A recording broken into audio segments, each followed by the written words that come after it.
ವಿಜ್ಞಾನ. ಕಣ್ಣು ಮುಚ್ಚಿ ಒಪ್ಪಿಕೊಳ್ಳುವುದು ಅಜ್ಞಾನ. ನಿಮಗೆ ಸೃಷ್ಟಿಕರ್ತ ಪಂಚೇಂದ್ರಿಯಗಳನ್ನು ಕೊಟ್ಟಿದ್ದಾನೆ. ಪಂಚೇಂದ್ರಿಯಗಳು ನಿಸರ್ಗದಿಂದ ನಮಗೆ ಪಂಚೇಂದ್ರಿಯ ಕಣ್ಣು, ಮೂಗು, ಬಾಯಿ, ನಾಲಿಗೆ ಇವೆಲ್ಲ ಬರ್ತದೆ. ಅವನ ಜಾಗೃತಿಯಿಂದ ಅವುಗಳನ್ನು ಬಳಸದೇ ಆದರೆ ಯಾವ ಅಗೋಚರ ಶಕ್ತಿಯೂ ಇಲ್ಲ, ಯಾವ ಅಗೋಚರ ಶಕ್ತಿಯೂ ಬೇಕಾಗಿಲ್ಲ, ಇಲ್ಲವೂ ಇಲ್ಲ. ಬುದ್ಧ ಒಂದ್ ಕಡೆ ಹಸ್ತಿನಾವತಿನಲ್ಲಿ ಒಂದು ವನದಲ್ಲಿ ಕೂತಿರ್ತಾರೆ. 10 ಜನ ಜಗಳ ಆಡ್ಕೊ ಹೋಗ್ತಿರ್ತಾರೆ. 5 ಜನ ಒಂದು ಗುಂಪು, ಇನ್ನೊಂದು 5 ಜನ ಒಂದು ಗುಂಪು. ಏನಂತ ಅಂದ್ರೆ ದೇವರಿದಾನ ಇಲ್ಲಿ ಒಂದು 5 ಜನ, ದೇವ್ರು ಅವನೇ ಅಂತ 5 ಜನ, ಇಲ್ಲ ಅಂತ 5 ಜನ ಗುದ್ದಾಡ್ಕೊಂಡು ಹೋಗ್ತಾ ಇರ್ತಾರೆ. ಇಲ್ಲಿ ಒಬ್ರು ಸ್ವಾಮೀಜಿ ಕೂತವ್ರೆ ಬಂತೇಳಿ, ಆ ಸಮಸ್ಯೆಗೆ ಪರಿಹಾರ ಹುಡುಕುವ ಬನ್ನಿ ಅಂತ ಅವ್ರು ಹೋಗ್ತಾರೆ. ಬುದ್ಧ ಸ್ವಾಮೀಜಿ ಅವರೇ ನಮ್ಗೊಂದು ಪ್ರಶ್ನೆ ಇದೆ, ದಯಮಾಡಿ ಆನ್ಸರ್ ಮಾಡಿದ್ರಿ, ಏನಪ್ಪಾ ಅಂತಾರೆ. ದೇವರಿದಾನ ಇದು.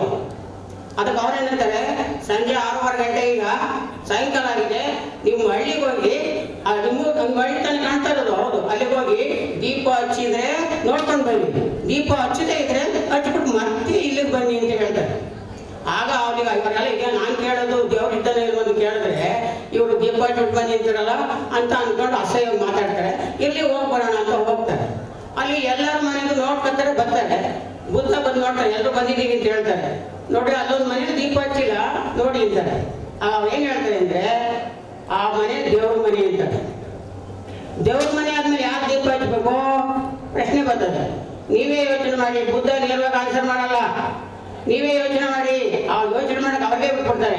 ನಿಮ್ಮ ಮನೆಗೆ ನೀವು ದೀಪ ಹಚ್ಕೊಂಡಿದ್ದೀರಿ, ದೇವ್ರ ಮನೆಗೆ ದೀಪ ಹಚ್ಕೊಳ್ದೇ ಇರುವಾಗ, ದೇವ್ರ ಮನೆಗೆ ಅವ್ರ ದೀಪ ಹಚ್ಕೊಳ್ದೇ ಇರುವಾಗ ನಿಮ್ಮ ಮನೆ ಎಲ್ಲರೂ ಹೆಂಗ್ ಕಾಪಾಡ್ತಾನೆ, ಹೆಂಗ್ ನಂಬ್ತೀರಿ ಅಂತ.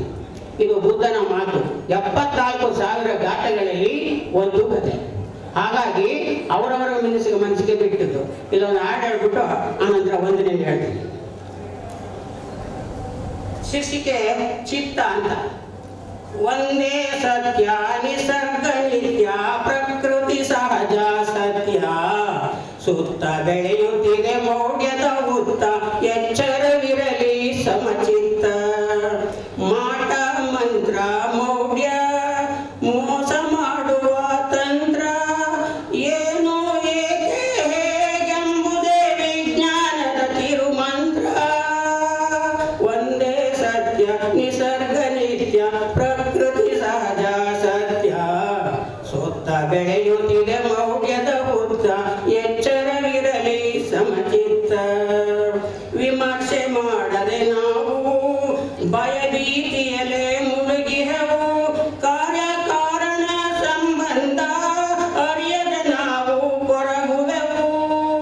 ಗುಡಿಯಲ್ಲಿ ದೇವರು ಇದ್ದರು, ಕದಿವ ಕಳ್ಳ ಮೇಲೆ ಬಿದ್ದರು, ಒಡವೆ ವಸ್ತ್ರ ಹಣ ದೋಚಿದರು, ಎಗರಾಡುವುದಿಲ್ಲ ಶಕ್ತಿ ದೇವರು. ನಿಸರ್ಗಶೀಲ ಸಹನಶೀಲ ನಿರ್ಜೀವ, ಕಳ್ಳರ ಸಲಹುವ ದುರ್ದೈವ, ನಂಬಿಕೆ ಅವರವರಲ್ಲಿದೆ, ಸೋಲಲು ಕಾರಣ ತಿಳಿಯದೆ, ಸೋಲಲು ಕಾರಣ ತಿಳಿಯದೆ. ಅವರವರಿಗೆ ಬಿಟ್ಟ ವಿಚಾರ.